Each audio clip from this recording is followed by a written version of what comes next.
যস্য প্রসাদং ন গতিকুতোপি দয়াং স্তবংস্তস্য যশস্ত্রী সন্ধ্যা বন্দে গুরু শ্রী চরণারবিন্দম বন্দে অহং শ্রী গুরু শ্রীযুত পদ কমলাং শ্রী গুরুনা বৈষ্ণবাংশ্চ শ্রী রূপ সাগ্র জাতং সহগণ রঘুনাথ তং তং সজীবম সদ্বৈতং সবধূতং পরিজন সহিতং কৃষ্ণ চৈতন্য দেবং শ্রী রাধা কৃষ্ণ পাদান সহগণ ললিতা বিশাখানিতানাংশ্চ অজ্ঞানতিমিরান্ধস্য জ্ঞানাঞ্জন শলাকয়া চক্ষুरुन्मीलितं येन तस्मै श्रीगुरवे नमः। पंचतत्त्वात्मकं कृष्णं भगवद्रूपस्वरूपकं भक्तोऽवतारं भक्तोऽहं नमामि भक्तशक्तिकं। हे कृष्ण करुणा सिन्धु दीनबन्धु जगत्पते गोपेश गोपिकान्त राधाकान्त नमोऽस्तुते। नीलाचल निवास नित्य परमात्मने बलभद्र सुभद्रा भां जगन्नाथाय नमो नमः। नमस्ते नरसिंहाय फुल्लददायिने हिरण्यकशिपुर्वशिलाटङ्कनफलाय मुखं करोति वाचालं पङ्गुलं वैदग्रीं यत्कृपातमहं वन्दे परमानन्दमाधवं। नारायणं नमस्कृत्य नरं चैव नरोत्तमं देवीं सरस्वती व्यासं ततो जयमुदीरयेत। ओं नमो भगवते वासुदेवाय। बिन्दाय तुलसीदेव वै प्रियाय केशवस्तु च कृष्ण भक्ति देवी सत्यवत्तै नमो नमः। ओं नमः शिवाय शान्ताय कारणात्र हेतवे निवेदयामि सत्परागतं गति परमेश्वर। वंशकल्पतरुभ्यश्च कृपा सिन्धुभ्यैव च पतितानां पावनेभ्यो सर्ववैष्णवेभ्यो नमो नमः। जय रूप सनातन भट्ट रघुनाथ श्रीजीव गोपाल भट्ट दास रघुनाथ ऐसाई गोसाई कर चरण वंदना जहा हईते विघ्ननाश अभीष्ट पूरण। भज श्रीकृष्ण चैतन्य प्रभु नित्यानंद श्री अद्वैत गदाधर शिवासादि गौर भक्तवृंद। हरे कृष्ण कृष्ण कृष्ण हरे हरे हरे राम राम राम हरे हरे। दयाय गौर प्रीति प्रेमानंद एकबार हरि हरि नंदन।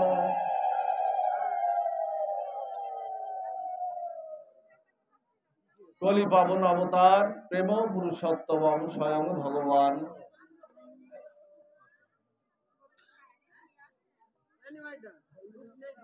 प्रेम विभक्त विलासमूर्ति ऋषि शचीनंदन गौर हरि राधा माधवेर अपार अनुकम्पाय गौर नित्यानंदेर अपार करुणाय धुलग्राम श्री श्री निशिनाथ तला प्रांगणे बात्सरिक এই মহোৎসবের পূজা ও ভোগ আরাধনা মহোৎসবের আজকের এই মধ্যাহ্ন দুপুরে যে সকল সাধুগুরু বৈষ্ণব মণ্ডলীর সুধী সজ্জন জগৎমাতার অংশভূতা কল্যাণী মাতৃমণ্ডলী যারা অপরাকৃত আনন্দ সুন্দর সেই শ্রী ভগবানের কথা এবং পরম বৈষ্ণব বৈষ্ণবানাং যথাসম্ভব বৈষ্ণব শ্রেষ্ঠ সেই দেবাদিদেবের মহাদেবের কথা শ্রবণ মানুষে ব্রতী হয়ে যারা সংসার বিষয় কর্মে উপেক্ষা করে যারা এই কুসুম ভাগবত কাননে উপনীত হয়েছেন পাঠের প্রারম্ভে সকলের চরণে সহস্র দণ্ডবৎ প্রণতি নিবেদন করি। আমার প্রতি কৃপা আশীষ দান করে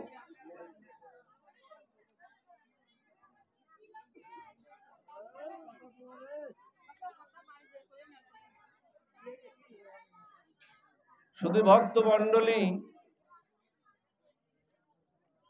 সকল পুরাণের মধ্যে শ্রেষ্ঠ কোন পুরাণ? শ্রীমদ্ ভাগবত। নদীর মধ্যে শ্রেষ্ঠ কে? মা নদীর মধ্যে শ্রেষ্ঠ কে? গঙ্গা। আর দেবতাদের মধ্যে শ্রেষ্ঠ হলো বিষ্ণু। আর পৃথিবীতে বৈষ্ণবদের মধ্যে শ্রেষ্ঠ হলো কে? দেবাদিদেব মহাদেব। আজকে সেই মহাদেবের গুণগান শ্রবণ কীর্তনে আমরা ব্রতী হয়েছি। আমাদের দ্বাদশ ভগবানের মধ্যে একজন ভগবান হলেন আমাদের শঙ্কর দেবাদিদেব মহাদেব। তিনি এমন করুণা, এমন দয়ার শ্রীমূর্তি। খেয়াল করুন মা, এইদিকে খেয়াল দিন। তিনি এমন করুণা, এমন দয়ার শ্রীমূর্তি, যাকে অল্প একটু সাধনা করলেই তুষ্ট হয়ে যান তিনি। পৃথিবীতে এমন দেবতা, এমন শ্রেষ্ঠত্ব আর কারোর নাই, যাকে অল্প একটু উপাসনা করলেই তিনি তুষ্ট হয়ে যান। এজন্য তার নাম একটি হলো আশুতোষ। আশুতোষ অর্থাৎ অল্পতেই যিনি তুষ্ট, তার নাম হলো আশুতোষ। বোঝা গেল ব্যাপারটা? আপনি অন্যান্য দেবতার পূজা অর্চনা করতে গেলে আপনাকে সাধন মার্গে অবতীর্ণ হতে হবে। সে কালী পূজা করেন, কৃষ্ণ পূজা করেন, গৌরের আরাধনা করেন, আপনি রামচন্দ্রের আরাধনা করেন, যে যে দেবতার আরাধনা করেন না কেন, অন্য দেবতাকে আপনার অন্য দেবতার বর বা আশীর্বাদ লাভ করতে গেলে আপনার কিন্তু সাধন মার্গে এবং বহু বৎসর বহুকাল তপস্যা করে তারপরে তার আশীর্বাদটা নিতে হয়। কিন্তু আমার মহাদেব, দেবাদিদেব মহাদেব হলেন, তাকে যদি একটু বেলপাতা, একটু গঙ্গার জল বা একটু পঞ্চামৃত জল দেওয়া যায়, দিয়ে যদি নমঃ শিবায় যদি বলা হয়, মহাদেব তিনি তুষ্ট হয়ে যান। এই হলো দেবাদিদেব মহাদেব। তা সেই দেবাদিদেব মহাদেবের এখানে এসেছি আমরা।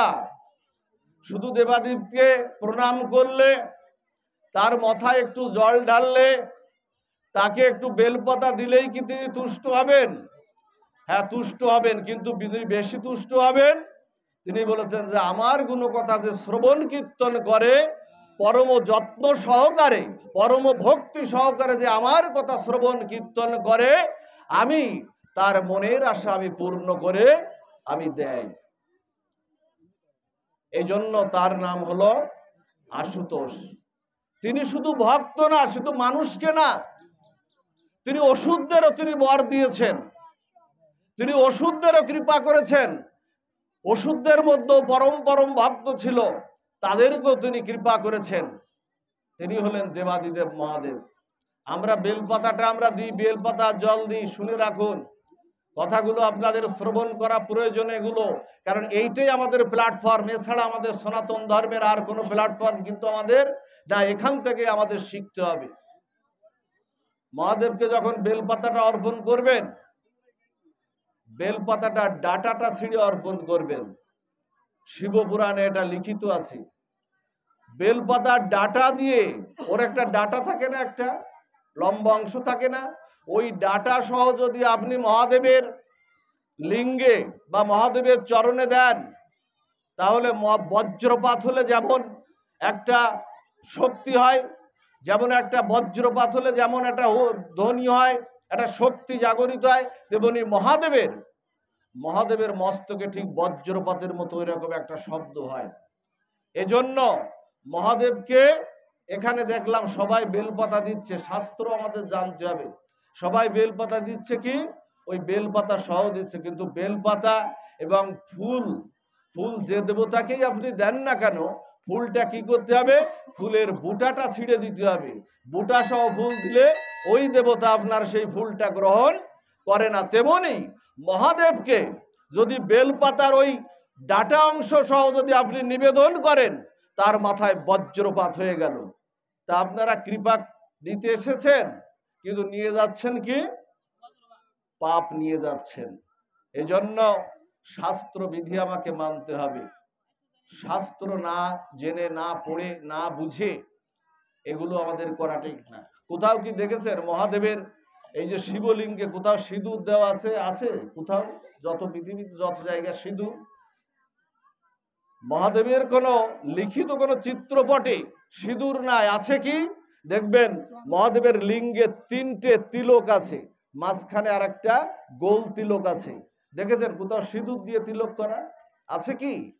মহাদেব সিঁদুর, কিন্তু সিঁদুর আমরা দিচ্ছি গতানুগতিক দ্বারা। মহাদেব কিসের প্রতীক?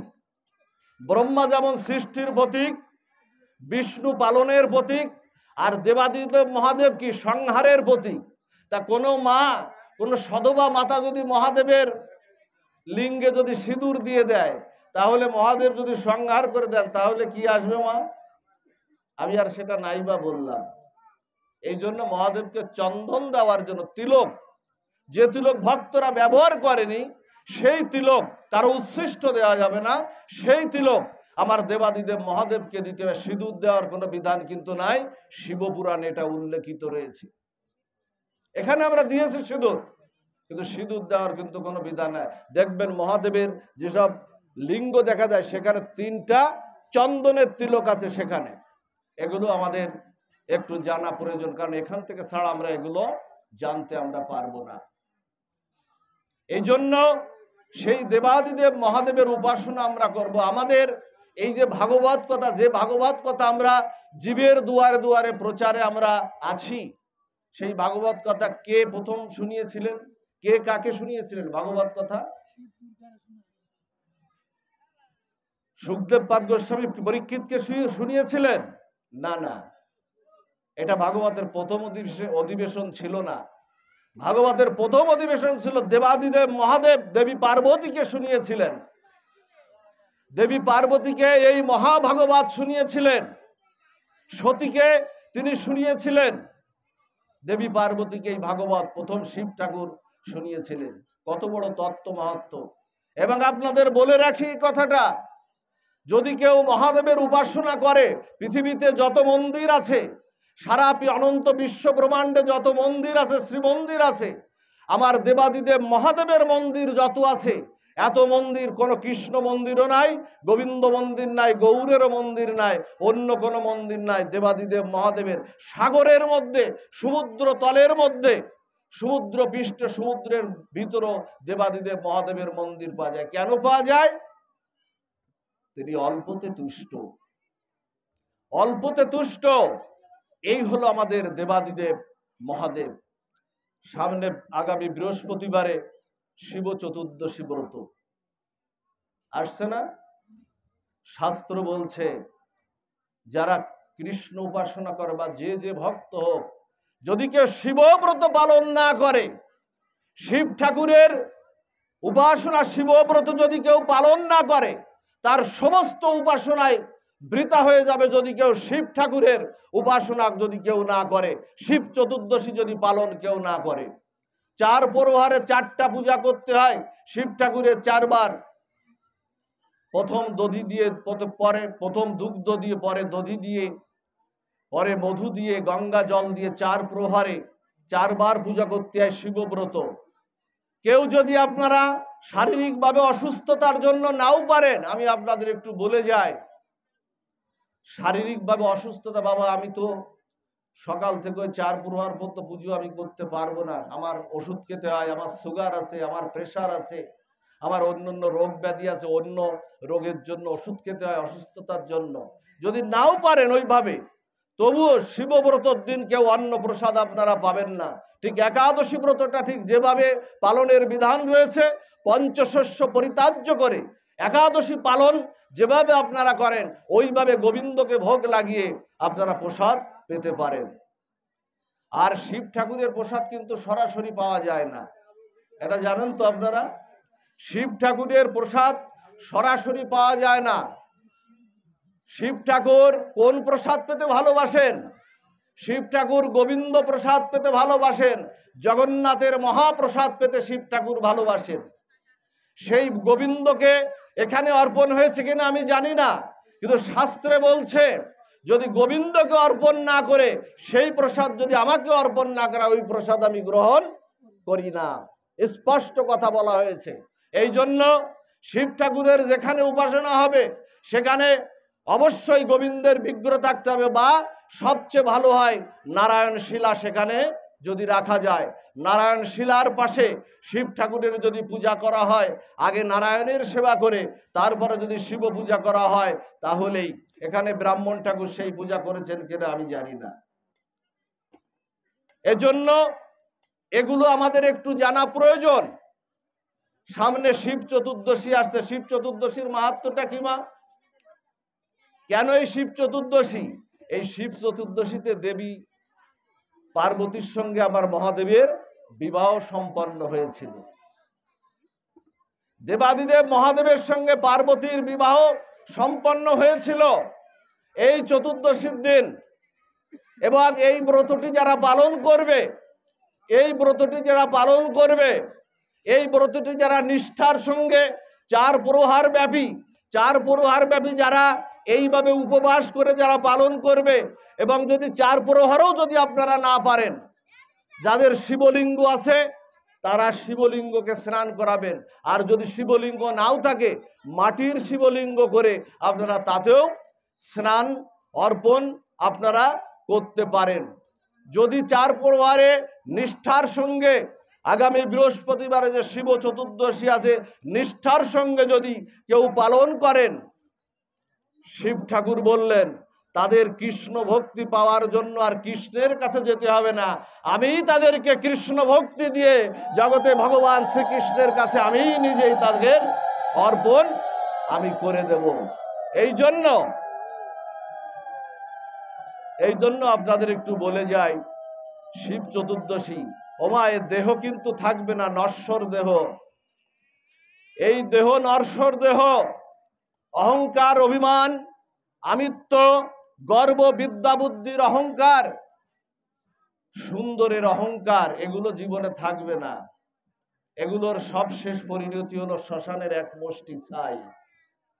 এজন্য এই দেবদুর্লভ এই মনুষ্য জন্ম পেয়েছেন, সেই দেবদুর্লভ মনুষ্য জন্মকে সার্থক করতে হবে।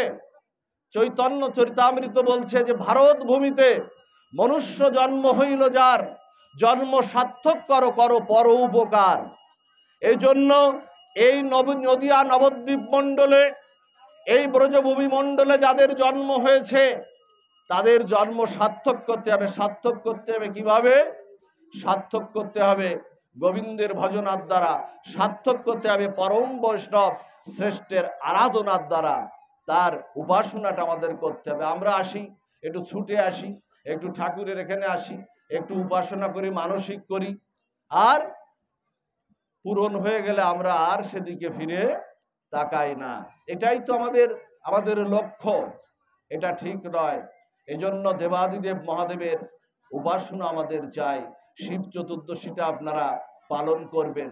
এই শিব চতুর্দশী দেখুন, না জেনে পালন করেছিল শিব চতুর্দশী। বারাণসীতে এক পরম ভক্ত ছিল, কাশীর বারাণসীতে একজন পরম ভক্ত, একজন ব্যাদ ছিলেন, ভক্ত বলছে একজন ব্যাদ ছিলেন। তিনি শিকার করতেন, জীব হত্যা করতেন, শিকার করতেন। ব্যাদের কাজ কি? হত্যা করা, জীবকে হত্যা করা। শিব চতুর্দশীর মহিমার কথা বলছি। তিনি ব্যাদ ছিলেন, হরিণ শিকার করতেন। একদিন কি হতো, হরিণ শিকার করতে করতে করতে করতে রাত হয়ে গেছে। শিব চতুর্দশীর মহিমা শ্রবণ করুন। রাত হয়ে গেছে।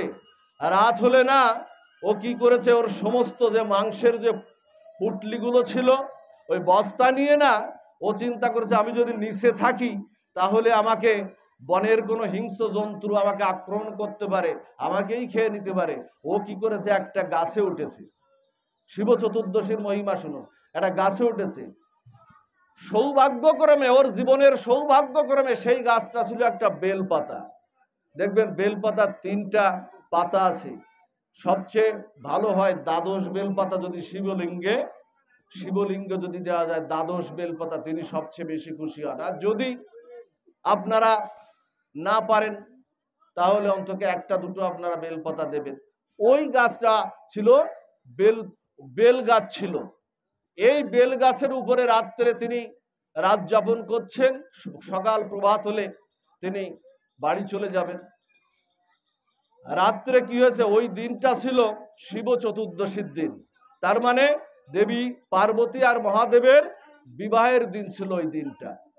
যখন বিবাহের দিনটা ছিল, তখন হঠাৎ করে ওই রাত্রে শেষ পূজা করতে, শেষ যে ওই শেষ পরে ওই যে শিশির ছিল, শিশির পড়লো, শিশির একটা শিব ঠাকুর একটা বেলগাছ, যেমন দেখবেন এই শিব ঠাকুরের দামগুলো দেখবেন বনের জঙ্গলে, খেয়াল করে দেখবেন বড় বড় জঙ্গল, এগুলো তিনি এই জায়গাটা বেছেছেন কেন? তিনি কৃষ্ণ নাম, নীরবে নিঃশব্দে কৃষ্ণ নাম, হরিনাম, রাম নাম কীর্তন করতে তিনি ভালোবাসেন। তাই তিনি এই সমস্ত জায়গা বেছে নিয়েছেন যাতে কোনো শব্দ যেন আমার কর্ণে না।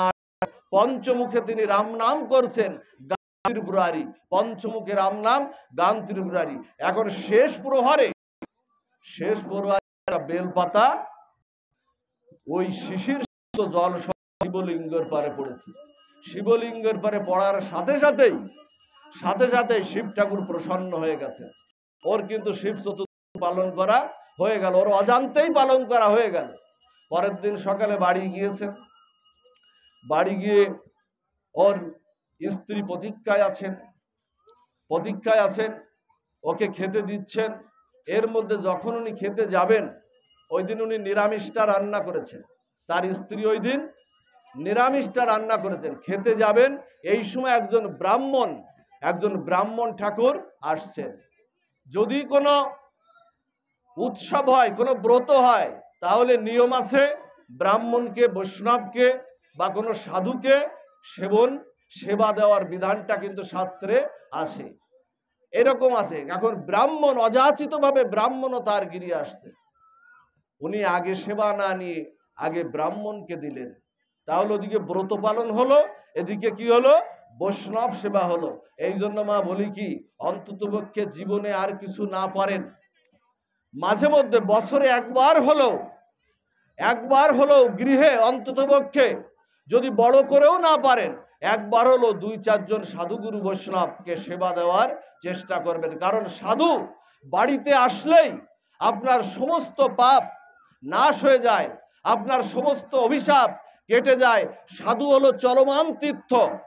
যারা বৈষ্ণব, যারা সাধু, আমরা যেসব তীর্থে যাই না, আর সাধু হলেন চলমান তীর্থ। এখন ব্রাহ্মণকেও সেবা দিলেন, ব্রাহ্মণকে সেবা দেওয়ার পর তার কিন্তু অজান্তেই শিবব্রতর ফলটা তার কাছে চলে আসলো। তার যখন যখন অন্তকাল আসলো, বহু বছর পরে যখন তার সেই মৃত্যুর সময়টা আসলো, গীতায় কি বলেছে ভগবান? গীতায় বলেছে, অন্তকালে চ মামি বা শরণমুক্তা কলেবরাম জপ্রাতি সমদ্ভাবং জাতিরাস্তত্র সংশয় জং জং বাপি শরণাং ভবং ত্যাজতন্তে কলেবরাম তং তমেবৈতিগন্ত সদা তদ্ভব ভাবিত। ওই যে ব্রত করেছিল, ওই ব্রতের ফল তার লাভ হয়েছিল। যখন যমদূতরা যখন নিতে আসলো, তখন শিব ঠাকুর তার দূতদের পাঠিয়ে দিলেন, বলছে যাও, ও শিব চতুর্দশী ব্রত করেছে, যমদূতরা আর নিতে পারবে না, যাও। ওদের সঙ্গে সংঘর্ষে লিপ্ত হয়ে যমদূতদের বিতাড়িত করে ওই ভক্তকে কৈলাসে নিয়ে চলে গেল। এভাবে তিনি কৈলাস লাভ করলেন। এই হলো শিব চতুর্দশী ব্রত। এই জন্য এই ব্রতটি সবার একটু পালন আমাদের করা উচিত। যারা ভক্ত, সে যে ভক্তই হন আপনি, যার উপাসনায় আপনি করেন না কেন, অনেক উপাসনা রয়েছে আমাদের সনাতন ধর্মে, কিন্তু শিবব্রত যদি কেউ না করে, তার সমস্ত উপাসনায় ব্যর্থ হয়ে যায়। যে কথা বলছিলাম, যদি একেবারে নির্জলা উপবাস যদি নাও থাকতে পারেন, অন্ততপক্ষে একাদশীর মতো উপবাস আপনারা থেকে অন্ততপক্ষে 4 প্রহরে 4 বার পূজা করবেন। এটাই হলো শিব চতুর্দশীর মহিমা। এই শিব চতুর্দশী হলো আগামী বৃহস্পতিবার পালন হবে, আপনারা এই ব্রতটি করবেন। তা আমরা শিব ঠাকুরের 2-1টা লীলা বলি, যদিও সময় একটু অল্প। শিব ঠাকুর দেখেন কত বড় তিনি বর দেন, ভক্তকে কত বড় আশীর্বাদ করেন। একজন অসুর, তার নাম ছিল কি? একজন অসুর, তার নাম ছিল ভস্মাসুর, নাম হলো তার পরবর্তীতে নাম। সেই অসুর শিব ঠাকুরের ভজন করছেন অসুর। এখন শিব ঠাকুরের যখন ভজন করছেন, অসুরের সামনে আমার দেবাদিদেব মহাদেব উপস্থিত হয়েছেন। উপস্থিত হয়ে বলছেন, বল তুই কি বর চাস? ওং নমঃ শিবায়, ওং নমঃ শিবায়, নমঃ শিবায় জপ করছেন আর প্রার্থনা করছেন, বল তুই কি চাস? শিব ঠাকুরকে বলছেন, আপনি প্রসন্ন হয়েছেন প্রভু, আপনি প্রসন্ন হয়েছেন? বলছে, আমি প্রসন্ন হয়েছি, বল তুই কি চাস? বলছে কি, আমি এমন বর চাই যে আমি যার মাথায় হাত দেব, খেয়াল করে শুনুন, আমি যার মাথায় হাত দেবো সে যেন সাথে সাথে ভস্ম হয়ে যায়, সে সাথে সাথেই যেন ভস্ম হয়ে যায়। এখন শিব ঠাকুর তো ভোলে বাবা, আমরা ভোলানাথ বলি না, উনি তো কাকে কি বর দিতে হবে ওনার ওই বিচার টিচার নাই। এখন বলছেন, ঠিক আছে, তুই যার মাথায় হাত দিবি, আমি তোর প্রার্থনায় প্রসন্ন হয়েছে, তুই যার মাথায় হাত দিবি সে সাথে সাথেই ভস্ম হয়ে যাবে। এখন ও বলছে কি, এই বরটা ফলবে তো প্রভু? তা বলছে, আমার বর ফলবে না, আমি দেবাদিদেব মহাদেব, তুই আমাকে চিনিস না, আমি শঙ্কর, তুই চিনিস না আমাকে, ফলবে। তা বলছে, দেখি একটু ফলে কিনা, তা আমি একটু পরীক্ষা করে দেখি, আমি একটু পরীক্ষাটা করে দেখি। তা বলছে, পরীক্ষা করবি তুই, ফলবে? তা বলছে, এখানে তো আর কেউ নাই, এখানে তো আর কেন, এখানে তো প্রভু তুমিই আছো, তাহলে তোমার মাথায় হাত দিয়ে একটু পরীক্ষা করে দেখি। হরি বল। যে বর দিল তার মাথায় হাত দিয়েই পরীক্ষা করবে। শিব ঠাকুর বলছে, ওরে বাবা, আমার দেওয়া বরে আমাকেই ভস্ম করবি? শিব ঠাকুর দৌড়াচ্ছে, শিব ঠাকুর দৌড়াচ্ছে। এই দৃশ্য ভগবান বিষ্ণু বৈকুণ্ঠ থেকে এই দৃশ্য দেখছেন, বলছে, এই শিব ঠাকুরকে নিয়ে আর পারা যায় না, এ যত্র তত্র বর দিতেই আছে বর। বিষ্ণু হলেন কি? বিষ্ণু হলেন ত্রিগুণাত্মিক মায়ার অধিকারী, হলেন ভগবান বিষ্ণু। বিষ্ণু মোহিনী রূপ ধারণ করে সেখানে উপস্থিত হয়েছেন। উপস্থিত হয়ে বলছেন, দাঁড়াও দাঁড়াও, কি হয়েছে? তা বলছে, দেখুন দেবাদিদেব মহাদেব শিব ঠাকুর দৌড়াচ্ছে। বলছে, কেন? তা বলছে, উনি আমাকে বর দিয়েছেন, আমি যার মাথায় হাত দেবো সে ভস্ম হয়ে যাবে। এখন উনার মাথায় হাত দিতে যাচ্ছে, উনি ওখানে দৌড়াচ্ছেন। এখন বলছে কি, তখন আমাদের ভগবান বিষ্ণু তার মায়ায় মোহিত করে ওকে বলছেন কি, ওকে বলছেন যে, তোমার শিব ঠাকুরের মাথায় হাত দেওয়ার দরকার কি? সে তোমাকে বর দিয়েছে আর তাকেই তুমি ভস্ম করতে চাও, তা তোমার শিব ঠাকুরের মাথায় হাত দেওয়া দরকার কি? তুমি তোমার মাথায় হাত দিলেই তো তুমি পরীক্ষা করতে পারবে। এখন ভগবান বিষ্ণু যে বলার সাথে সাথে মায়ায় মোহিত হয়ে গেছে, বলার সাথে সাথে বলছে, তাই তো, উনি আমাকে বর দিলেন আর উনার মাথায় হাত দেওয়ার আমার তো দরকার নাই। যেই না নিজের মাথায় হাত দিয়েছেন, সাথে সাথে একেবারে ভস্ম। এই হলেন আমার দেবাদিদেব মহাদেব। এই জন্য তার নাম হলো, শিবপুরাণে তার নাম দিয়েছে ভস্মাসুর। এই হলো আমাদের শিব ঠাকুর, যাকে তাকে বর দেয়। একজনে চোর ছিল, শুনুন শিবপুরাণের দুই একটি লীলা। একজন চোর ছিল, সে সমস্ত জায়গায় চুরি করে বেড়াতো, সমস্ত জায়গায় চুরি আর চুরি, যা পেত। তাই না, আজকে আর কোনো চুরির দ্রব্যাদি পায়নি, আর চুরি করেই তো তার সংসার চলে। এখন আস্তে আস্তে দেখে কি, দেবাদিদেব মহাদেবের একটা মন্দির, সেই মন্দিরে দেবাদিদেব মহাদেবের লিঙ্গ না, দেবাদিদেব মহাদেবের বিগ্রহ রয়েছে, তার সাকার বিগ্রহ রয়েছে। সাকার বিগ্রহ যখন রয়েছে, তখন ও খুঁজে খুঁজে দেখে যে দেবাদিদেব মহাদেবের কোনো গায়ে গয়না টয়না আছে কিনা। এখন খুঁজে টুজে শিবটা খুঁজে, গায়ে তো আর কোনো গয়না না, উনি বাঘের চামড়া পরেন, গলায় সর্প, তাই না, মাথায় গঙ্গা, হ্যাঁ, কপালে চন্দ্র। শিব ঠাকুরের এগুলো আছে না? জয় রাধে। শিব ঠাকুরের মাথায় এগুলো আছে না? কারেন্ট কি চলে গেছে? শিব ঠাকুরের মাথায় এগুলো আছে।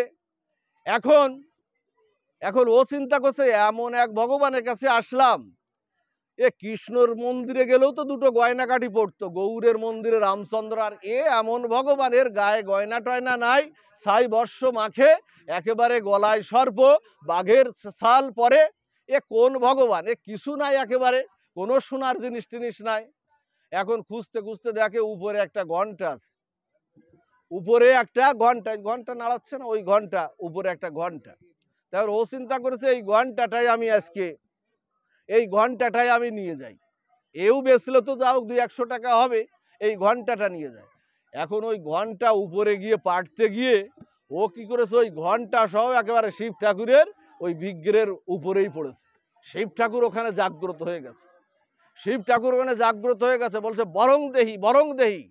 ও ও তো ভয় পেয়ে গেছে, বলছে বরং দেহি মানে বর চা। বলছে তুই বর চা, বর চা। হ্যাঁ প্রভু, বর চা, তোমার গায়ের পারে পড়লাম, অপরাধ হয়ে গেল, আর তুমি বলছো বর চা। তা বলছে তুই বর চা, তোকে আমি বর দেব, আজকে তোর উপাসনা আমি সন্তুষ্ট হয়েছি। বলছে আমি তো উপাসনাই করিনি। বলছে আমি তো তোমার উপাসনা করিনি, বরং তোমার গায়ের পারে পড়ে তোমাকে আঘাত দিয়েছে, উপাসনা তো করিনি তোমার। তা বলছে শোন, সবাই বেলপাতা দেয়, সবাই গঙ্গা জল দেয়, পঞ্চামৃত দেয়, ওরে নিজেকে তো কেউ দেয় না। দিই কি আমরা নিজেকে প্রভুর চরণে সমর্পণ করি। ওরে সবাই গঙ্গা জল দেয়, ঘি দেয়, দুধ দেয়, পঞ্চামৃত দেয়, বেলপাতা দেয়, চন্দন দেয়। ওরে তুই আজকে তোর নিজেকেই আমার চরণে দিয়ে দিয়েছিস, এই জন্য তোকে আমি আমার কাঙ্ক্ষিত বরটা আমি দেব। এই হলো আমাদের দেবাদিদেব, এই হলো আমাদের দেবাদিদেব মহাদেব, যার উপাসনা করলেই কৃষ্ণ ভক্তি লাভ হয়ে যায়। এই যে চাতুর্মাস্য ব্রত আছে না, আমার চাতুর্মাস্য ব্রত করেন না অনেকে, পৃথিবীতে আমরা হয়তো করি না, তার মধ্যে 1 মাস আমরা করি। সে ব্রতটা কি? দামোদর ব্রত, কার্তিক ব্রত আমরা করি। আমরা 4 মাস পারি না, ওই চাতুর্মাস্য ব্রতের মধ্যে 1 মাস হলো কার্তিক ব্রত বা দামোদর ব্রত, দামবন্ধন লীলা, আমরা অনেকে ওটা করি। এই চাতুর্মাস্য ব্রতের সময় ভগবান কিন্তু বিশ্রামে যান। স্বয়ং বৈকুণ্ঠপতি নারায়ণ বা বিষ্ণু ভগবান বিশ্রামে যান, ক্ষীরোদ সাগরে তিনি বিশ্রামে যান, অনন্তনাগে শায়িত হয়ে তিনি বিশ্রামে যান। ওই সময় দায়িত্ব থাকে কি? ওই সময় দায়িত্ব থাকে শিব ঠাকুর আর দেবী পার্বতীর কাছে। ওই সময় দায়িত্ব, কৃষ্ণ ভক্তি দেওয়ার দায়িত্ব শিব ঠাকুর আর দেবী পার্বতীর কাছে। এই জন্য তার উপাসনাও যদি আপনারা করেন, তাহলেও কৃষ্ণ ভক্তিটা পাওয়া যাবে। তার ওখানে উপাসনা করলেও কৃষ্ণ ভক্তিটা পাওয়া যায়। এই জন্য উপাসনা করুন। শিব ঠাকুরের একটু বিয়ের ঘটনা একটু শুনুন। শিব ঠাকুরের দেবী পার্বতীর সঙ্গে শিব ঠাকুরের একটু শিব চতুর্দশী তো সামনে, এই জন্য বিবাহের শুনুন। শিব ঠাকুর যখন বিবাহ করতে যাচ্ছেন না দেবী পার্বতীর সঙ্গে, তার বিবাহ যখন সম্পন্ন হতে যাবে, শিব ঠাকুর কার পরে উঠে গিয়েছিলেন? শিব ঠাকুর বর বেশে কার পারে গিয়েছিলেন? ষাঁড়ের পারে গিয়েছিলেন, বৃষর পারে গিয়েছিলেন, বৃষর পারে উঠে গিয়েছিলেন। আর পিছন ফিরে মানুষ বর যাত্রা করে কি সামনের দিকে না, আর শিব ঠাকুর পিছনে আছেন। এই বিয়েতে বরযাত্রী ছিলেন যারা কারেন, এই বিয়েতে বরযাত্রী ছিলেন আমার ভগবান বিষ্ণু, সমস্ত দেবতাকুল এই বিয়েতে ছিলেন বরযাত্রী, শিব ঠাকুরের বিয়েতে বরযাত্রী।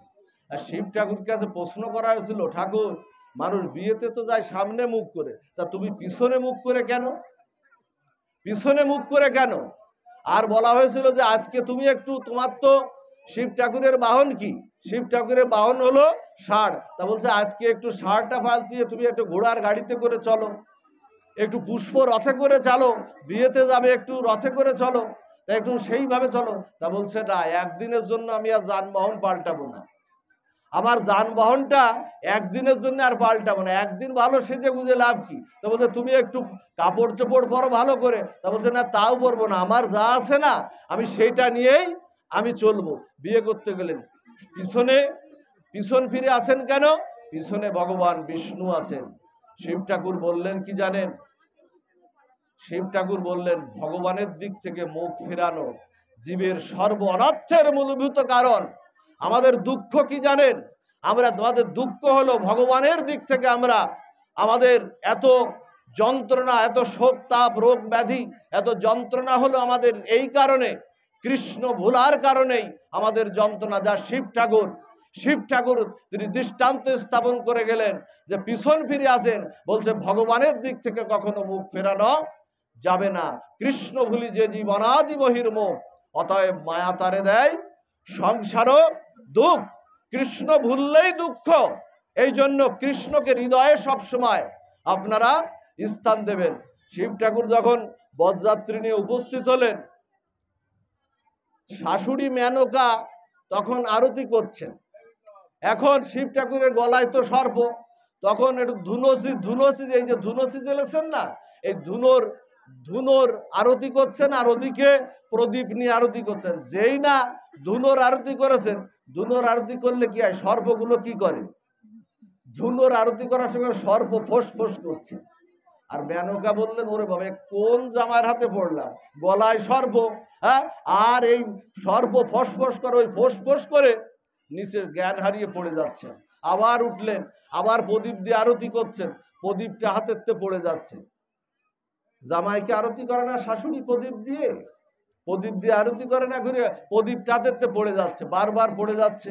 নারদ মুনি বললেন, কি মা, তোমার ওই প্রদীপের আরতি আর শিব ঠাকুরকে দেখানো চলবে না, কারণ যার মাথায় চন্দ্রের চন্দ্রিমা শোভা পায়, তুমি মাটির প্রদীপে তাকে কি আরতি করবে? মাথায় যার চন্দ্রের চন্দ্রিমা, শিব ঠাকুরের মাথায় চন্দ্র না, দেখবেন গঙ্গাও তিনি মাথায় নিয়েছিলেন। তা ওই মাটির প্রদীপে তাকে আরতি দেখানো যায়? চন্দ্রের চেয়ে যদি বেশি কিছু থাকে, সূর্য দিয়ে আরতি দেখানো যায়। সূর্যকে তুমি যদি হাতে ধরতে পারো, তাহলেই আরতি দেখানো যায়। চন্দ্রের চেয়ে সূর্য একটু বড়, এই জন্য বলতে মাটির প্রদীপে আরতি দেখানো যাবে না। এই হলো শিব ঠাকুরের বিবাহ। সেই বিবাহে শুধু দেবাদিদেব মহাদেব যেমন বর্ষেতে গিয়েছিলেন, দেবতারা গিয়েছিলেন, সেই বিবাহে ভূত প্রেরত গিয়েছিলেন শিব ঠাকুরের সাথে। ভূত প্রেরত সেই বিয়েতে বরযাত্রী গিয়েছিলেন। কারণ কেন গিয়েছিলেন? এই দেবাদিদেব মহাদেবের আরেকটি নাম হলো ভূতেশ্বর মহাদেব।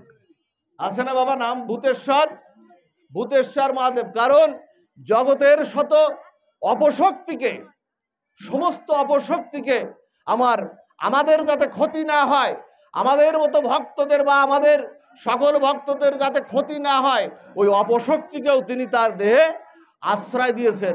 এই জন্য তার নাম হলো ভূতেশ্বর মহাদেব। ভূত প্রেরত গিয়েছিল। এই জন্য সেই মহাদেবের আরাধনা আমাদের প্রত্যেকের একটু করা উচিত। তিনি জগতের যত খারাপ জিনিসগুলো গ্রহণ করেছেন, সমুদ্র মন্থনে কি উঠেছিল? অমৃত উঠেছিল, বিষও উঠেছিল না? অমৃত তো সবাই গ্রহণ করেছিল, দেবতারাও গ্রহণ করেছিল। বিষটা গ্রহণ করেছিল কে? বিষটা গ্রহণ করেছিল দেবাদিদেব মহাদেব। তাই তার নাম হলো কে? তাই তার নাম হলো নীল হয়ে গিয়েছিল গলা পর্যন্ত, ভিতরে আর নেননি। কেন নেননি জানেন? হৃদয়ে ভগবান আছেন, বিষ যদি ভিতরে যায় না, আবার গোবিন্দ কষ্ট পাবেন। এই জন্য তিনি বিষটাকে এখানে আটকে দিলেন, গলাটা নীল হয়ে গেল। এই জন্য তার নাম নীলকণ্ঠ। হলাহল বিষ পান করেছিলেন আমার মহাদেব, এই জন্য তার নাম হলো নীলকণ্ঠ। আর শিব ঠাকুরকে এখানে গাঁজা নিবেদন করা হয়, ভাং নিবেদন করা হয়। আমাদের কিছু ভক্তরা আছে, শিব ঠাকুর কবে গাঁজা খেয়েছিল আপনারা জানেন? এখানে আমি তো শিব পুরাণের মধ্যে পাইনি কোথাও তিনি গাঁজা খেয়েছেন। তাকে ভাং দেওয়া হয়েছিল। ভাং কেন দেওয়া হয়েছিল? বিষের যন্ত্রণা সহ্য তিনি করতে পারছিলেন না, তাই তাকে ভাং দেওয়া হয়েছিল। আর কিছু ভক্তরা বলেন শিব ঠাকুর গাঁজা খেয়েছিল, আমি সেই সাথে একটু গাঁজা খাই, ভালো অজুহাত। দাদা শিব ঠাকুর তো বিষও পান করেছিল, বাবা তুমি এক বাজার থেকে একটু বিষ খাও তো। শিব ঠাকুর বিষ পান করেছিল না, তুমি একটু বিষ খাও। শিব ঠাকুর নাই শুনলাম, বললাম বা বুঝলাম তিনি গাঁজা খেয়েছিল, কিন্তু তুমি শিব ঠাকুর তো বিষও খেয়েছিল, তা তুমি একটু বিষ খাও। সবকিছু অনুকরণ করা যায় না, সবকিছু অনুকরণ করবেন না। আপনি বিষ খেতে গেলে কি হবে? জায়গায় একেবারে শেষ। এই জন্য সবকিছুকে অনুকরণ করা যাবে না। এই জন্য দেবাদিদেব মহাদেব তিনি কখনো গাঁজা খাননি, তিনি কখনো ভাং খাননি। নিবেদন করা হয়েছিল তাকে, ওটা গ্রহণ করেননি। পরম বৈষ্ণব কখনো এটা গ্রহণ করতে পারেন না। তিনি আজন্ম প্রসাদ ভোজী, তিনি আজন্ম প্রসাদ ভোজী। প্রসাদ ভোজীরা কখনো নেশাদ্রব্য গ্রহণ করতে পারেন না। এই সমস্তগুলো বাদ দিতে হবে। শিব খায় তাই বলে আমি খাই, এই সমস্তগুলো বাদ দিতে হবে। বাদ দিয়ে শিব ঠাকুরের উপাসনা করতে হবে। তিনি ভগবানের প্রসাদে লালায়িত। ওই প্রসাদ পাওয়ার জন্য তিনি লালায়িত শিব ঠাকুর। এই শিব ঠাকুর এই কলিযুগে আমার এই দেবাদিদেব মহাদেব শিব ঠাকুর এই কলিযুগে অদ্বৈত প্রভু হিসেবে আসলেন। মহাবিষ্ণু এবং সদাশিবের অবতার শ্রীমান অদ্বৈত প্রভু হিসেবে এই কলিযুগে আসলেন। পঞ্চতত্ত্ব বন্দনার মধ্যে যে অদ্বৈত প্রভু আছে, অদ্বৈত হয়ে আসলেন। এই শিব ঠাকুর প্রতিজ্ঞা না করলে আমরা গৌরাঙ্গ মহাপ্রভু চৈতন্য মহাপ্রভুকে আমরা পেতাম না। যদি এই দেবাদিদেব মহাদেব যদি সেদিন রাসে যদি প্রতিজ্ঞা না করতেন গৌরকে আমি আনবো, এই প্রতিজ্ঞার রাসের মধ্যে গিয়েছিলেন না শিব ঠাকুর? রাসের মধ্যে শিব ঠাকুর গিয়েছিলেন। ভগবান শ্রীকৃষ্ণ বললেন আমি রাসে তো আনন্দ পাচ্ছি না, এর মধ্যে কোন পুরুষ প্রবেশ করেছে, রাসে তো আমি আনন্দ পাচ্ছি না। সবাই খুঁজতে খুঁজতে দেখে কি দেবাদিদেব মহাদেব দেবী পার্বতী ছিল, ওই রাসের দাড়ি ছিল, বংশীবটে যে রাস হয়েছিল সেই রাসের দাড়ি কে ছিল? পার্বতী ছিলেন। এখন নিজের স্ত্রীকে তো ফাঁকি দেওয়া খুব সহজ, নিজের স্ত্রীকে বলে কে ভিতরে প্রবেশ করেছে ভগবানের সেই মধুর অমৃত সেই রাস, যে রাস তিনি শ্রবণ করবেন। ধরা খেয়ে গেল। ধরা খাওয়ার পরে শিব ঠাকুরকে বের করে দেওয়া হলো। শিব ঠাকুরকে বের করে দিলে বাইরে এসে তিনি প্রতিজ্ঞা করেছিলেন যে আমি যে রাস আমি দেখতে সমাপ্ত হলাম না, আমি শিব ঠাকুর এখানে প্রতিজ্ঞা করলাম আমি কলিযুগে আমি মহাবিষ্ণু আর সদাশিবের অবতার হয়ে আমি অদ্বৈত প্রভু হয়ে আমি গোলক বৃন্দাবন থেকে গৌরকে নামিয়ে আমি কলিজীবের ঘরে ঘরে সেই রাস, সেই কলিযুগের ঘরে ঘরে সেই নামযজ্ঞ স্বরূপ সেই রাস আমি কলিজীবের ঘরে ঘরে আমি উপহার দেব।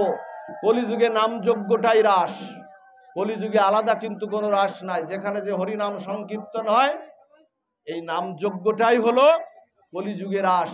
এই নাম এই গৌরকে গঙ্গাজল আর তুলসী পত্র দিয়ে এই শিবের অবতার এই অদ্বৈত প্রভু গঙ্গাজল আর তুলসী পত্র দিয়ে তিনি গৌরকে কেঁদে কেঁদে আমাদের ডেকেছিলেন, হে প্রভু তুমি এসো।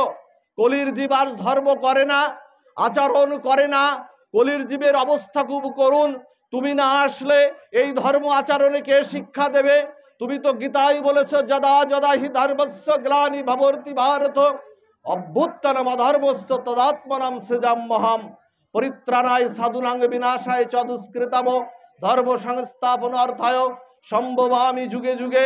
তুমি তো বলেছিলে যেখানে ধর্মের অভ্যুত্থান হবে, যেখানে অধর্ম আসবে, যেখানে সাধুদের পরিত্রাণ করার জন্য দুষ্টদের বিনাশ করার জন্য আমি অবতীর্ণ হব। গঙ্গাজল আর তুলসী পত্র দিয়ে তিনি ডেকেছিলেন। এই দেবাদিদেব মহাদেব তিনি গৌরকে সেই গোলক বৃন্দাবন থেকে, কোথায় গোলক বৃন্দাবন? বৈকুণ্ঠ থেকে 50 কোটি যোজন উপরে গোলক বৃন্দাবন ধাম। সেই গোলক বৃন্দাবন ধাম থেকে নামিয়ে এনেছিলেন আমার শিব ঠাকুর। না হলে গৌর ভগবানকে কখনো আমরা লাভ করতে আমরা পারতাম না, গৌর সুন্দরকে কখনো আমরা লাভ করতে পারতাম না যদি আমার অদ্বৈত প্রভু না ডাকতেন। তাই তিনি কলির জীবকে এই হরিনাম সংকীর্তন নাম সংকীর্তন উপহার দিলেন। আর মহাপ্রভু এসে কি করলেন? মহাপ্রভু এসে কলির জীবের দুয়ারে দুয়ারে শিব ঠাকুরকে যিনি প্রতিশ্রুত করেছিলেন, অদ্বৈত প্রভুকে প্রতিশ্রুত করেছিলেন, কলির জীবের দুয়ারে দুয়ারে আমার চৈতন্য মহাপ্রভু সেই প্রেম ধর্ম, সেই ব্রজ প্রেম রাধা প্রেম ধর্ম প্রচার করেছিলেন। দেবী পার্বতী বললেন চৈতন্য চরিতামৃতে দেবী পার্বতী কি বললেন শুনুন। যারা এই কলিযুগে যারা হরিনাম সংকীর্তন না করে, পার্বতী বললেন চৈতন্য অবতারে বহে প্রেমের বন্যা, এই বন্যায় যে ভাসে সে হয় ধন্যা, এই বন্যায় যে না ভাসে তার জীবন ছাড়, কোটি কল্পকালে তার নাহিক নিস্তার। দেবী দুর্গা বললেন দেবী পার্বতীর কথা, এই 4টা লাইন যে কথাটা এটা হলো দেবী পার্বতীর কথা। কি বললেন? চৈতন্য অবতারে বহে প্রেমের বন্যা, তার মানে এই হরিনামের বন্যা এলে যেমন খানার জল, খন্দের জল, পুকুরের জল, নদীর জল, কুয়োর জল একাকার হয়ে যায়, তেমনি হরিনামের বন্যায় সব একাকার হয়ে গেছে। কোনো কালাকাল নাই, সূচি অসুচি নাই, আমাবস্যা পূর্ণিমা নাই, যত্র তত্র খাইতে শুইতে যথা তথা নাম লয়, দেশকাল নিয়ম নাই, সর্বসিদ্ধি হয়। তাই বললেন এই বন্যা প্রেমের বন্যা, যে বন্যায় ব্রজপ্রেম রাধা প্রেম, অন্যান্য যুগে হরিনাম ছিল, সেই হরিনাম এই যুগে যে হরিনাম, এই যুগে নাম করলেই কৃষ্ণ ভক্তি হয়, এই যুগে হরিনাম করলেই ব্রজ ভক্তি হয়, রাধা ভক্তি হয়, রাধা প্রেম জাগরিত হয় হৃদয়ে। তাই দেবী পার্বতী বললেন চৈতন্য অবতারে বহে প্রেমের বন্যা, এই বন্যায় যে না ভাসে সে হয় ধন্যা, এই বন্যায় যে ভাসে সে হয় ধন্যা, এই বন্যায় যে না ভাসে তার জীবন সার, কোটি কল্পকালে তার নাহিক নিস্তার। এই বন্যায় যদি কেউ বাদ পড়ে যায়, আমার মহাপ্রভু বললেন নিতাইকে বললেন, হে নিতাই, তোমার এই পতিত পাবন উদ্ধারণ লীলায়, তোমার এই উদ্ধারণ লীলায়, পতিত পাবন এই উদ্ধারণ লীলায় যদি কেউ বাদ পড়ে যায়, আর কারো উদ্ধার আবার আর শক্তি নাই। ওমা এই লীলায় যদি আমরা কেউ বাদ পড়ে যাই, আর কেউ উদ্ধার হব না। এই জন্য এই লীলায় সবাই হরিনামকে আশ্রয় করে, নামকে আশ্রয় করে এই লীলায় সবাইকে সেই প্রেম বন্যায় আমাদেরকে ভাসতে হবে। এই লীলায় শুধু মহাপ্রভু শুধু যে মানুষকে প্রেম দিয়েছেন তা না, মহাপ্রভু জীবের দুয়ারে দুয়ারে গিয়ে হরিনাম দিয়েছেন।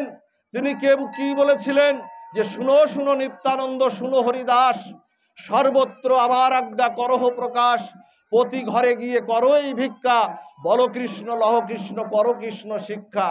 নিত্যানন্দকে বলেছিলেন যাও, প্রতি ঘরে ঘরে গিয়া মহাপ্রভু নিতাইকে হরিদাসকে পাঠালেন। হরিদাসকে পাঠিয়ে মহাপ্রভু কৃপা করলেন, করুণা করলেন, কারণ এই নিতাই সাদের এই পতিত পাবন উদ্ধারণ লীলায় যদি কেউ বাদ পড়ে যায়, তার আর উদ্ধার হওয়ার শক্তি নাই। তাই তিনি এই লীলাতে পাঠালেন। আর নাম আপনারা করবেন, এই নামটা ভক্তি সহকারে যতটুক নাম করবেন, যতটুক নাম করে, যে নাম আমার অদ্বৈত ঠাকুর শিব ঠাকুর এনেছিলেন, গৌরকে ডেকে ডেকে তিনি এনে সেই নাম প্রবর্তন করেছিলেন, এই নামটা সবাই একটু মালাই করার চেষ্টা করবেন।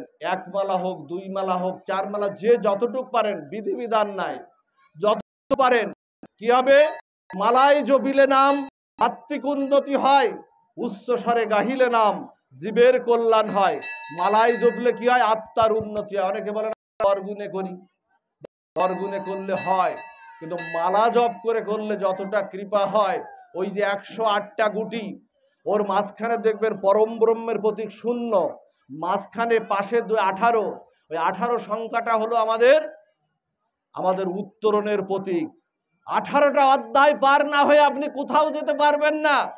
সনাতন ধর্মীয় অবলম্বীদের আমাদের 18 সংখ্যাটা, গীতা দেখবেন 18 অধ্যায়ে, মহাভারত 18 পর্বে, ভাগবতের শ্লোক 18,000, গীতা কুরুক্ষেত্রে যুদ্ধ হয়েছিল 18 দিনে, উপপুরাণ 18, পুরাণ 18, জগন্নাথ মন্দিরে উঠতে গেলে সেখানে ওই যে 22 মাইসা নামে যে জায়গাটা আছে, আপনারা যারা গিয়েছেন জগন্নাথ মন্দিরে দেখবেন 22টা মাইসা, কিন্তু ওখানে ধাপ 18টা। তার মানে জগন্নাথ মন্দিরে উঠতে গেলেও ওই 18টা ধাপ পার হয়ে জগন্নাথকে দর্শন করতে হয়। আর আমাদের এই দেহটাও 18 মোকামের দেহ, এই জন্য 18 সংখ্যাটা থেকে আমাদের বেরোনোর কোনো উপায় নাই। এই জন্য ওই মালায় দেখবেন 1, পিছনে 8, মাঝখানে কি 0, 0টা হলো নিরাকার ব্রহ্মের প্রতীক হলো 0। এই জন্য মালাই জপতে হবে। আর এই ভক্তি সহকারে যদি কেউ হরিনাম নিতে পারে, মহাপ্রভু বললেন শোনো মিশ্র কলিযুগে নাহি তব যোগ্য, যে জনা কৃষ্ণ ভজে তার মহাভাগ্য। অতএব তুমি গৃহে কৃষ্ণ ভজ গিয়া, কুটিনাটি পরিহারি একান্ত হইয়া, সাধ্য সাধন তত্ত্ব যা কিছু সম্বল, হরিনাম সংকীর্তনে মেশালাম সকল। 64টি ভজনাঙ্গ সেবা, নববিধা ভক্তি, পঞ্চাঙ্গ সেবা, ওর বিগলিত রসটা। আর মহাপ্রভু দেখবেন একটা মোবাইলের মধ্যে, 1200 টাকার একটা মোবাইলের মধ্যে কতগুলো ফাংশন থাকে না, অডিও ভিডিও সিডিও, কত ফাংশন। তেমনি আবার মহাপ্রভু তেমন কি করলেন, কলিযুগের জীব এত ভজন সাধন করতে পারবে না।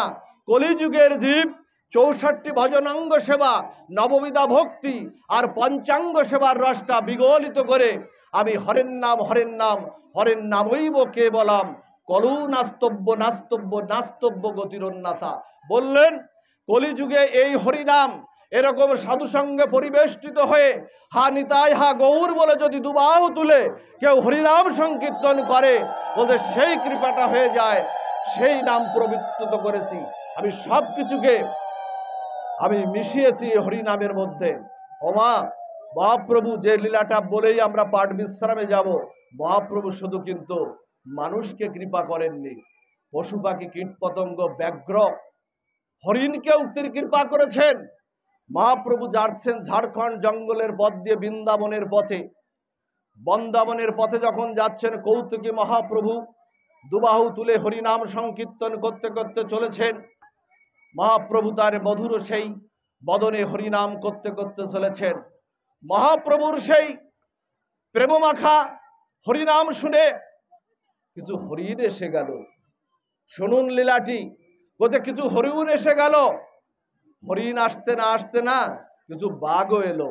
মহাপ্রভুর সেই হরিনাম শুনে কিছু বাঘ হলো। হরিণ আর বাঘ শুধু এলো না, মহাপ্রভুর সেই প্রেমমাখা হরিনাম শুনে ওদের তো হাত নাই, ওরা পা দুটো তুলে তুলে ওরা কীর্তন করতে লাগলো। ব্যাঘ্র হিংসা ভুলে হরিণ আর ব্যাঘ্র ওরা কীর্তন, ওরা সেই নৃত্য করতে লাগলো। আর মহাপ্রভু বললেন, বল হরি বল, বল কৃষ্ণ বল, কত জন্মের অপরাধে ব্যাঘ্র হয়েছিস, বল কৃষ্ণ বল, বল হরি বল। ওরা কীর্তন করতে লাগলো। আরো কি করলো জানো মা, আরো কি করলো, ব্যাঘ্র আর হরিণ, যে বাঘ হরিণকে দেখলে হিংসা করে, সেই মহাপ্রভুর সেই ব্রজ প্রেম রাধা প্রেম, সেই প্রেম পে যুগধর্ম হরিনাম পে ওরা হিংসাটা ভুলে ওরা একে অপরকে চুম্বন করতে লাগলো। এই তো কৃষ্ণ প্রেম, যে প্রেমে কেউ কাউকে হিংসা করবে না, সবাই সবাইকে একাতারে ভালোবাসবে।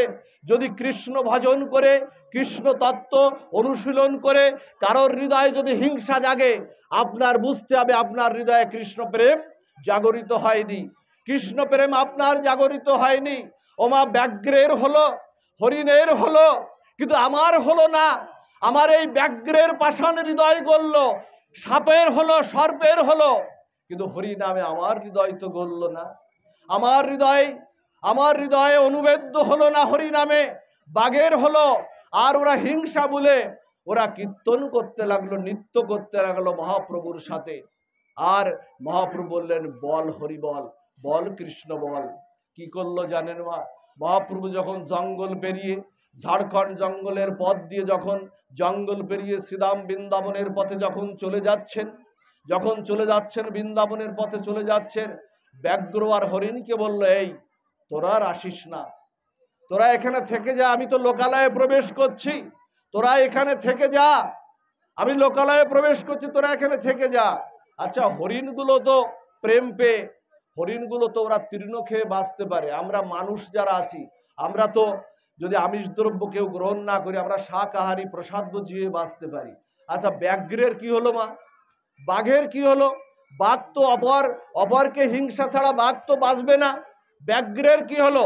ব্যাঘ্রকে হিংসা ছাড়া বাঁচে, পশু হত্যা করে ছাড়া ওরা কি বাঁচে? কিন্তু মহাপ্রভুর প্রেম পেয়ে, যুক্তিটা কোথায়? মহাপ্রভুর প্রেম পেয়ে যদি আবার যদি বাঘগুলো হিংসা করে, তাহলে মহাপ্রভুর প্রেম ধর্মটা ব্যর্থ হয়ে গেল না? কেউ যদি প্রেম পেয়ে আবার যদি হিংসা করে, তাহলে মহাপ্রভুর সেই চৈতন্য প্রেম, যুগধর্ম প্রেমটা ব্যর্থ হয়ে গেল না? তা মহাপ্রভুর প্রেম কখনো ব্যর্থ হতে পারে? ব্যর্থ হতে পারে না। ব্যাঘ্রগুলো ওখানে, হরিণগুলো চলে গেল, ব্যাঘ্রগুলো ওখানে বসে বসে কাঁদতো। ওরা বসে বসে ওখানে চোখের জলটা ফেলেছিল, ওখানে চোখের জলটা ফেলেছিল। দীর্ঘ 1 মাস ওরা বেঁচে ছিল।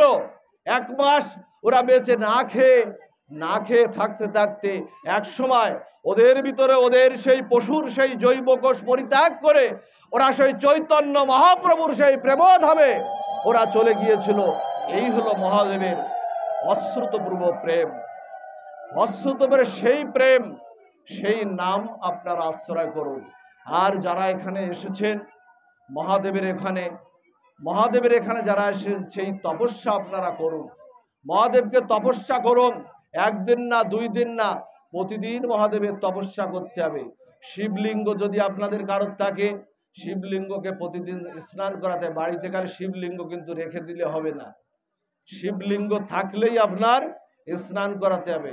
আর 3টা শিবলিঙ্গ, এক গৃহে যেন 2টো শিবলিঙ্গ যেন থাকে না, একের অধিক শিবলিঙ্গ থাকে না। কারোর জন্য ঘরে সাদা শিবলিঙ্গ যেন থাকে না। সাদা শিবলিঙ্গ হলো কি? সাদা হলো বৈরাগ্যের প্রতীক। এই সাদা শিবলিঙ্গর উপাসনা আমাদের না, কালো শিবলিঙ্গটা রাখবেন।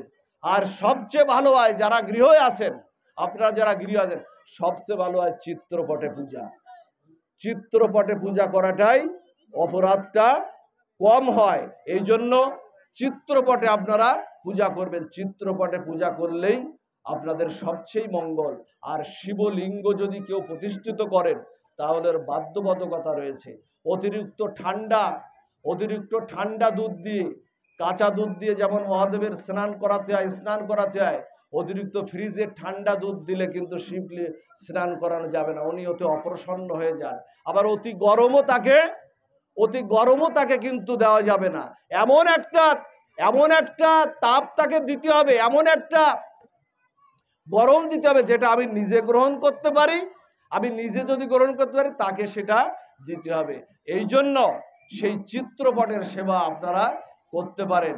সেইভাবে দেবাদিদেব মহাদেবের উপাসনা আপনারা সবাই করুন। আপনারা হরিনাম সংকীর্তন করুন, নিত্য হরিনাম করুন। আর দেবাদিদেব মহাদেবের এখানে এসেছেন তাই বলে কেউ তাকে ভুলে যাবেন না। আপনি 1 বছর পরে আবার আসবো, আর তার কাছে আসবো না। প্রতিদিন তাকে বৈষ্ণব প্রণাম দেবেন। এবং মহাদেবকে যদি কেউ ভোগ দিতে চান, আগে ভোগটা দেবেন নারায়ণকে, গোবিন্দকে, তারপরে সেই ভোগটা অর্পণ করবেন নমঃ শিবায় বলে, নমঃ শিবায় বলে অর্পণ করবেন তাকে। সরাসরি মহাদেবের ভোগ দেওয়ার বিধান কিন্তু শাস্ত্রে কিন্তু লিখিত নাই। দিলে কিন্তু অপরাধ হয়ে যাবে, সেটা শিব ঠাকুর সেটা গ্রহণ করবেন না। শুনুন, এই যে প্রসাদের, শিব ঠাকুর যে ভগবানের প্রসাদ পায়, এই প্রসাদের মাহাত্ম্যটা শুনুন, বলেই পাঠ বিশ্রাম সময় চলে যাচ্ছে। আমাদের নারায়ণ একদিন গিয়েছিলেন, শুনুন এই শিব ঠাকুরের সেই লীলাটা। নারায়ণ একদিন গিয়েছিলেন বৈকুণ্ঠপতি, এই নারদ গিয়েছিলেন বৈকুণ্ঠপতি নারায়ণের কাছে, লক্ষ্মী দেবীর কাছে গিয়েছিলেন। গিয়ে বলছেন, মা নারায়ণের একটু প্রসাদ দাও, নারায়ণের একটু প্রসাদ দাও। তা বলছেন নারায়ণ বারণ করেছে, প্রসাদ দেওয়া যাবে না, 1 মাসের মধ্যে প্রসাদ দিতে পারো। বলছে, মা তুমি বলেছিলে, এই আস্তে কথা বল, তুমি বলেছিলে তুমি আমাকে প্রসাদ দেবে, আমাকে বলেছিলে প্রসাদ দেবে, দাও প্রসাদ। তখন লক্ষ্মী দেবী তখন বললেন যে আমি নারায়ণের কাছ থেকে শুনে আমি তোমাকে প্রসাদ আমি দিতে পারি, কিন্তু তা না হলে আমি প্রসাদ আমি দেব না। এখন নারায়ণের যখন প্রসাদ দিচ্ছেন, সেবা করছেন, খেয়াল করুন মা, এইদিকে সবাই দৃষ্টি দিন। প্রসাদ যখন দিচ্ছেন, তখন লক্ষ্মীদেবের মুখটা বিষণ্ণ হয়ে আছে। নারায়ণ তো অন্তর্যামী ভগবান, জীবের হৃদয়ে আমাদের কে আছেন? স্বয়ং নারায়ণ আছেন। জীবের হৃদয়ে যিনি আছেন তিনি হলেন নারায়ণ। নার অর্থাৎ সমস্ত জীব যিনি আছেন, অয়ন অর্থাৎ তিনি জীবের হৃদয়ে অবস্থিত হয়ে আছেন, তাই তার নাম হলো নারায়ণ। তিনি সমস্ত জীবের হৃদয়ে তিনি আছেন। এখন লক্ষ্মী দেবীকে বলছেন, তুমি কি কোনো বিষণ্ণতা, তুমি কি কোনো চিন্তা করছো? তা বলছেন, একটা যদি আপনি অভয় দেন তো বলতে পারি, আপনি তো বারণ করেছেন। আমার পরম ভক্ত নারদ এসেছেন, নারদ এসে আপনার প্রসাদ চাচ্ছেন, কিন্তু আপনি তো বারণ করেছেন 1 মাসের জন্য কাউকে, কোনো ভক্তকে প্রসাদ দেওয়া যাবে না। তখন নারায়ণ কি করলেন, তার সেই কথাটাকে প্রত্যাহার করে নিয়ে বললেন, ঠিক আছে, তোমার ভক্ত যখন এসেছো, তোমার মান রাখারও তো আমার কর্তব্য, এখন তুমি দিতে পারো, যা আমি তোমাকে অনুমতি দিলাম। নারায়ণ প্রসাদ পেলেই, নারদ প্রসাদ পেলেন, নারায়ণের প্রসাদ পেয়ে নারদ কি করছেন, যিনি বৈকুণ্ঠপতি নারায়ণের পার্ষদ নারদ, তিনি প্রসাদ পেয়ে উদ্দণ্ড নৃত্য করছেন। এ লোক সে লোক, বিভিন্ন লোক, ব্রহ্মালোক, সত্যলোক, এ লোক সে লোক ঘুরে বেড়াচ্ছেন। কৈলাসে গেলেন, কৈলাসে গিয়ে শিব ঠাকুর আছেন। শিব ঠাকুর বলছেন, হে নারদমুনি দেবর্ষিপাদ, আপনার তো এইরকম রূপ কখনো দেখে না, এত আনন্দিত এত পুলকিত নৃত্য করছেন, বিনা যন্ত্র ছেড়ে নৃত্য করছেন। তা বলছে আজকে আমি নারায়ণের প্রসাদ পেয়েছি, অধরামৃত পেয়েছি। তখন বলছেন যে আমাকে একটু দাও। তখন শিব ঠাকুরকে তার থেকে একটু দিলেন সেই প্রসাদ। প্রসাদ পেয়ে শিব ঠাকুর যে নৃত্য শুরু করলেন, সে আছে প্রলয় নৃত্য শুরু হয়ে গেল। এই পৃথিবীতে যেদিন পৃথিবীতে মহাপ্রলয় আসবে, সেদিন কিন্তু শিব ঠাকুর দেবী দুর্গা নৃত্য করেই কিন্তু মহাপ্রলয় সংগঠিত করবেন। সংহারকর্তা তিনি।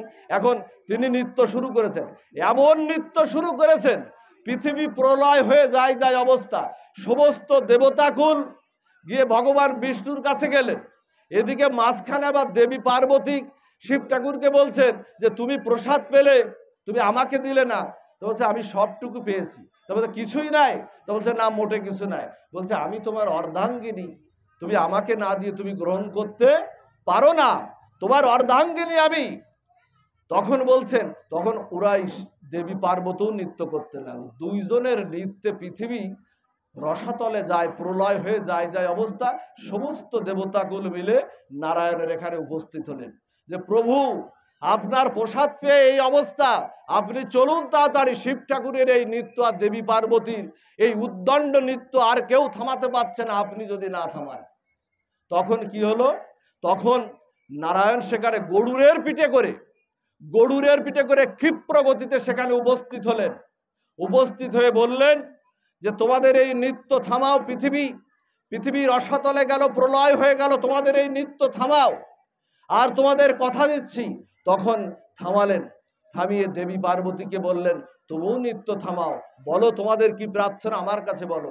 বলছে প্রভু উনি আমাকে প্রসাদ থেকে বঞ্চিত করেছে, আপনি আমাকে প্রসাদ দেবেন। প্রসাদ থেকে উনি বলছে আমিও প্রসাদ পেতে চাই। তখন নারায়ণ বললেন তথাস্তু, তোমাকে প্রসাদ দেব। কিন্তু দেবী পার্বতী কি বললেন জানেন? দেখুন, জগৎ মাতা আদ্যা শক্তি মহামায়া দেবী পার্বতী বললেন প্রভু শুধু আমাকে প্রসাদ দিলে হবে না, আমাকে শুধু প্রসাদ দিলে হবে না, আমি আদ্যা শক্তি মহামায়া, জগৎ মাতা আমি মহামায়া, এই আমার সন্তানদের বাদ দিয়ে আমি প্রসাদ গ্রহণ করতে পারি না। আপনাকে কথা দিতে হবে, আমাকে যেমন আপনি প্রসাদ দেবেন, জগতের সকল ভক্তকে এই মহাপ্রসাদ আপনাকে দিতে হবে। তখন নারায়ণ বললেন আমি কোনো এক সত্য যুগে আমি জগন্নাথ মন্দিরের সেই নীলাচলে জগন্নাথ ক্ষেত্রে আবির্ভূত হব জগন্নাথ রূপে, আর সেখানে 56 বার ভোগ নিবেদন হবে। আমার হাতটা কখনো শুকাবে না, এত প্রসাদ সেখানে নিবেদন হবে। আর সেখানে অবতীর্ণ হয়ে এই ভক্তদের জন্য আমি মহাপ্রসাদ বিতরণ করে আমি সমস্ত ভক্তদের জন্য সেই প্রসাদ বিতরণ করব। এজন্য জগন্নাথ মন্দিরে জগন্নাথের হাত কখনো শুকায় না। আর আজ পর্যন্ত জানা যায়নি যে যত ভক্ত ওই পুরী ধামে গিয়েছে মহাপ্রসাদের থেকে বঞ্চিত হয়ে আজ পর্যন্ত কেউ ফিরে এসেছে, এটা জানা যায়নি। এই হলো মহাপ্রসাদ, ভগবানকে দিলে হয় এই প্রসাদ। ওখানে বিমলা দেবীর মন্দির আছে, জগন্নাথ মন্দিরে যারা গেছেন, জগন্নাথ মন্দিরের পাশে বিমলা দেবীর মন্দির, তার অদূরে যেহেতু শিব ঠাকুর দেবী পার্বতীকে বঞ্চিত করেছিল, দেবী পার্বতীর ওখানে নাম হলো বিমলা দেবী। দেবী পার্বতী যেহেতু দেবী পার্বতীকে বঞ্চিত করেছিল, শিব ঠাকুরের মন্দিরটা একটু পিছনে ওখানে আছে। আর ওই প্রসাদটা কি হয়, জগন্নাথকে নিবেদন করে ওই প্রসাদটা প্রথমেই সেই দেবী পার্বতী আর মহাদেবকে দেওয়া হয়। ভগবানকে দিলে কি হয়, ভগবানকে ভোগ দিলে কি হয় মা, কি হয় বলেন? প্রসাদ হয়। আর ওই প্রসাদ যদি ভক্ত গ্রহণ করে তাহলে কি হয়, ভগবানকে দিলে হয় প্রসাদ, ওই প্রসাদ যদি ভক্ত গ্রহণ করে তাহলে হয় মহাপ্রসাদ। মহাপ্রসাদ কি জয়। আজকে সেই মহাপ্রসাদ আমরা গ্রহণ করব। যদি আমরা এখানে পূজা নাও হয়ে থাকে, আমরা মনে মনে নিবেদন করব। এখানে মনে মনে নিবেদন করে আগে সেই প্রসাদ নারায়ণকে দেব, গোবিন্দকে দেব, জগন্নাথকে দেব, তারপরে আমরা দেবাদিত্য অর্পণ করে আমরা সেই গ্রহণ করব। যা হোক, কৃপা হোক আপনাদের, করুণা হোক।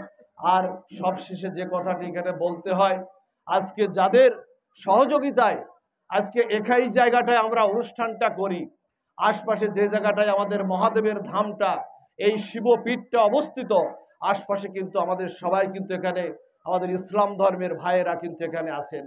তারাই কিন্তু এই মন্দিরটাকে, এই পীঠটাকে তারা কিন্তু এটাকে দেখে রাখেন।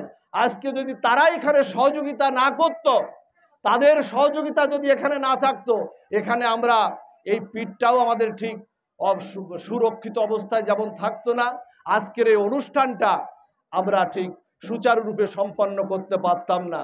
আজকে তাদের প্রতি এই অনুষ্ঠানটা এই সুচারুরূপে সম্পন্ন তাদের আমরা যে করতে পারছি, এটা তাদের সহযোগিতার জন্য আমি কৃতজ্ঞতা জানাই তাদের প্রতি।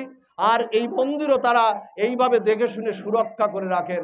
আর সবচেয়ে ব্যথার কারণ হলো, সবচেয়ে দুঃখের কারণ হলো, আমাদের এই যিনি অনেকেই মন্দিরটাকে সুরক্ষা করে রাখতেন, সুরক্ষিত করে, তার মধ্যে একজন ছিলেন মোহাম্মদ কাকা, তো মোহাম্মদ আলী কাকা, যিনি সুরক্ষা করে রাখতেন, তিনি আমাদের মাঝে আজকে নাই। তিনি কিছুদিন আগে তিনি দেহ রেখেছেন।